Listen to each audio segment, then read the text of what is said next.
দেখো এখানে বলছে একটি পরীক্ষায় একজন শিক্ষার্থীকে প্রতিটি সঠিক উত্তরের জন্য 4 নম্বর দেওয়া হয় এবং প্রতিটি ভুল উত্তরের জন্য 2 নম্বর করে কাটা হয়।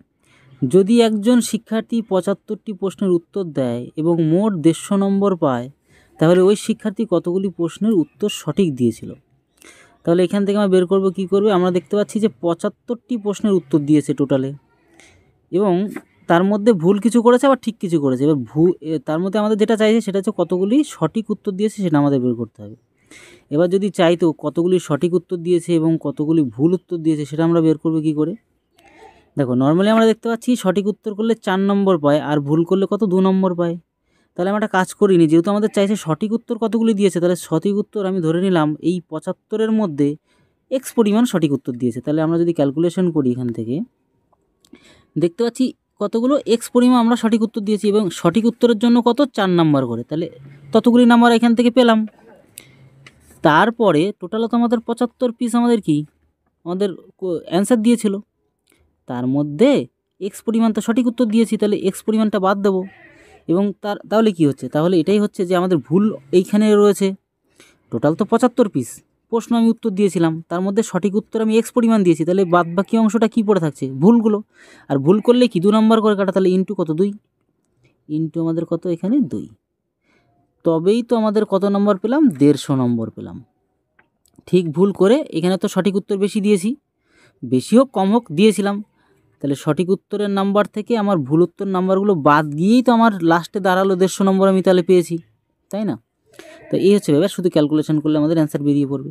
তাহলে এখানে কত 4x, আর এখানে আমরা একটা যদি ক্যালকুলেশন করি তাহলে 1 সেকেন্ড, তাহলে আমরা এখান থেকে কী হলাম 4x পেলাম মাইনাস এইটা কি হচ্ছে 2x, আমরা এক্সগুলোকে তাড়াতাড়ি করে এক জায়গায় নিই তাহলে আমাদের সুবিধা হয়ে যাচ্ছে। তাহলে 2x মাইনাস 2x, এই মাইনাস আবার এর সাথে গুণ হবে, কেন ব্র্যাকেটের বাইরে ভেতরে গুণ হয়ে গেলে প্লাস হয়ে যায়। তাহলে এই 2xটা মাইনাসে মাইনাসে প্লাস হবে, তখন কি প্লাস 2xটা বসে গেল এখানে, তাহলে কি হচ্ছে প্লাস 2xটা বসে গেল।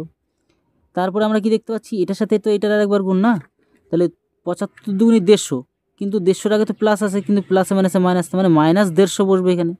তাহলে কি হলো মাইনাস কত 150 বসলো, ইকুয়াল টু আমাদের কত 150 তো এখানে আছে এই পাশে। তবে আমরা কি জানি এই মাইনাসটা ওদিক গেলে প্লাস হয়, এই 150 আরও 150-এর সাথে যুক্ত হলে কত 300 হয়ে যাবে। তাহলে এটাকে আমরা একবারে করে নিই, তাহলে কত হয়ে গেল 300 হয়ে গেল।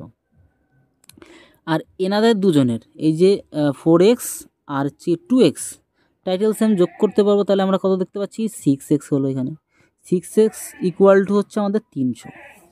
এবার আমরা খুব হামেশা এখানে 6 দিয়ে যদি 3, তাহলে এখান থেকে আমরা যদি 6 দিয়ে 300কে কাটি আমরা কত পাচ্ছি 30 বারে 5, আর এই শূন্য তো বসে গেলো, স্যার মানে 50 পিস।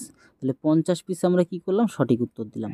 তাহলে 50 পিস যদি সঠিক উত্তর দিই, টোটালে তো উত্তর দিয়েছিলাম 75 পিস, তাহলে এই 75-এর মধ্যে 50 যদি সঠিক দিই তাহলে 25 পিস কি ভুল উত্তর দিয়েছি। এবার যদি এমনিভাবেও করে দেখো তাও সেম জিনিস চলে আসবে। তাহলে আমরা কি জানি, আমরা দেখতে পাচ্ছিলাম যে 50 পিসের সঠিক উত্তর দেওয়াতে 4 নম্বর করে আমরা পাবো, তাই না। যদি আমরা প্রমাণ করতে চাই 4 দিয়ে গুণ করলে কত হচ্ছে 200, তাই না। আর এদিকে ভুলের জন্য কত 2 নাম্বার করে, 25টা তো ভুল দিয়েছি।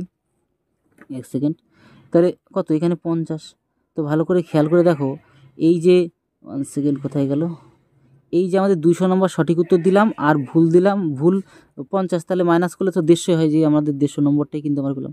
তাহলে আমরা যদি আলাদা আলাদা করে বলতে হয় তাহলে আমরা সঠিক উত্তর দিয়েছি 50 পিস 75টা প্রশ্নের মধ্যে, যে 75টা উত্তর দিয়েছিল, আর ভুল দিয়েছিল 25 পিস।